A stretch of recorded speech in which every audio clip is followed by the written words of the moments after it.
નમસ્કાર, નવપ્રવાહ ગુજરાત ન્યૂઝમાં આપનું સ્વાગત છે.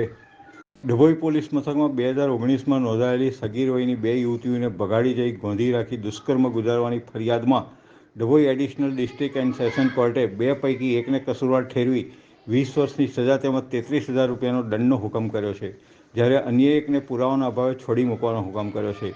ડભોઈ પોલીસ મથકની હદના વિસ્તારમાં રહેતા સુનિલ રાજેશ અને તેના મિત્ર અમિત નાગજી વિરુદ્ધ સગીર વયની 2 યુવતીને ભગાડી જઈ ગોંધી રાખી વારંવાર દુષ્કર્મ કર્યું હોવાની ડભોઈ પોલીસ મથકમાં ફરિયાદ નોંધાઈ હતી.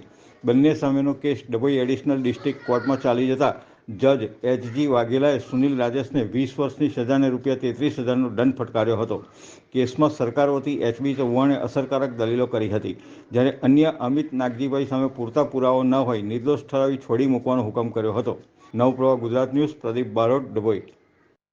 2019ના અરસામાં 2 ભોગ બનનાર યુવતીઓને 2 આરોપીઓ ભગાડી લઈ જઈ ગુનો કર્યા અંગેની ફરિયાદ ડભોઈ પોલીસ સ્ટેશનમાં નોંધાયેલી.